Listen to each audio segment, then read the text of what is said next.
I want to give thanks to God for allowing me to come before you all today to provide this information, and we pray that it will be helpful. And also, I'm very excited. I want to thank my pastor friends so much, because to come before you all today is to talk to millions, because the pastors are the heart of the South. The impact that you all have with your congregations is not able to be measured. My grandfather was a pastor, and I'm going to give you a little insight on my relationship with him in our last conversation. Now, the deal is, I remember just like yesterday, I remember going into that hospital as a physician for the first time in Macomb, Mississippi, where I grew up. And I felt so proud walking through that door, and lady behind the desk, she recognized me. She said, "You're a doctor now, aren't you, Tim?" I said, "Yes, ma'am, Dr. Tim." And I felt really good, and I got on the elevator, and I got up on my grandfather's floor. And then reality hit. Wow. My grandfather was in the hospital, diagnosed with metastatic end-stage prostate cancer. Okay? Now, my grandfather was a pastor. And I have a newspaper clipping at home of him. And he's on a street corner. He's talking to some guys that look like they're smoking and drinking, and they look like they're laughing at him. And this was a big part of his ministry, because he wanted to take his ministry out of the church and take it to the people who really needed to hear the message. People that weren't being fed the Spirit. Well, our conversation that last day revolved around that picture. He reminded me of his ministry, going out into the community, and then we talked about why it was that he was there.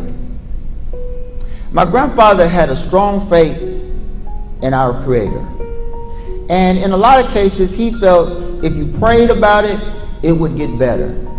And unfortunately, some of that included his thoughts about the medical field.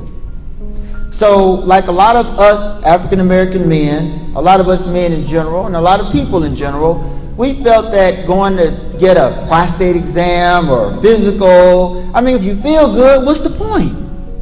You just pray, you live right, and God is going to take care of it. So my grandfather, he was not very aggressive about going to get his physical. I don't think any man's excited about that. But the deal is, he prayed and he ate healthy as he could. He exercised when he could. Then he started to develop some symptoms. He'd feel tired. Then he started fainting. He even passed blood in his urine. He went to a doctor, but he didn't really follow up like he should have. And during this last conversation in his hospital room, he told me that he had a conversation with God. And he basically told me that he was made to understand that he was wrong. He had a big responsibility with his community to encourage people to go get a physical, take care of themselves, and also take care of himself as an example to lead his flock. Well, the deal is, he said that his faith was not going to be in vain, because he said, "Tim, I'm counting on you, son."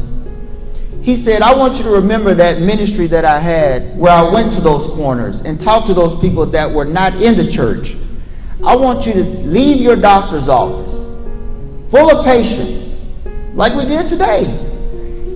Go out into the community, go into the churches, and encourage our Christians to go out and get screened and be proactive with their health." Because my grandfather's faith did not have to be. And I'm just going to regress for 60 seconds and tell you about another scenario of a professor from my hometown. A very important man to me, one of my mentors. He was at the North Park Mall shopping with his wife, and he said, "Tim, I heard you had a doctor's office up here, and I just wanted to come by and see, because I can't believe you're a doctor, son." So I said, "Yes, sir, come on in." So I gave him a tour, and I asked him, I said, "Well, when's the last time you had a physical?" He said, "I don't need a physical. I'm healthy." I said, "Well, let's just do a physical." I said, it's free with your insurance. Let's just do it. So he got the physical. Everything was fine. But his lab test came back, which is his PSA. That's prostate specific antigen. It was slightly elevated. So I asked him to come on back up to Jackson, and we're going to let him see a urologist, and they're going to do a few tests, which they did. He did have cancer. But because he got it diagnosed early with a screening, they were able to snip it out. All the surrounding tissue was cancer-free.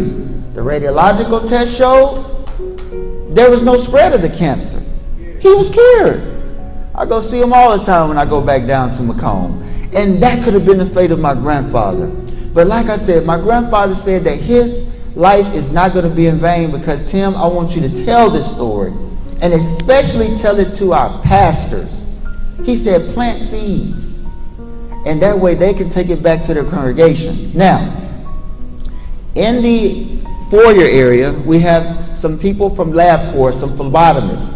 They will draw your blood at no cost, which can check your prostate level. That's that PSA. And the good news, all the men, we can keep our pants on. That's right. We're not going to do that man test. We're just going to do the blood today.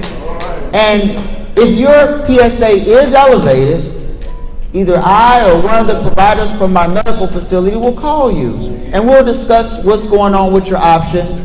And for all of the ladies out there, encourage your husbands to go, but let's do a little bit more. And I want everybody to just consider, when you go back to your churches, make it part of your sermon. Ask your men to stand up. If you've had a physical and if men are sitting down, have them to stand up and encourage them. Say, go take care of your temple, because that's our Christian responsibility. Also, when you go back to your churches, maybe work with your health ministries and try to encourage, more aggressive screenings. And for you out there who might not have a church, contact your family members. Call your brother in Chicago, your cousin in Memphis, and ask them, say, have you had a health screening in the last year? And if they haven't, encourage them to go, and tell them the reason you want them to go is because you love them. I'm going to go ahead and turn it over, and I really appreciate this opportunity that I've had today to address you all, and I hope you all are not discouraged, but encouraged. Thank you very much.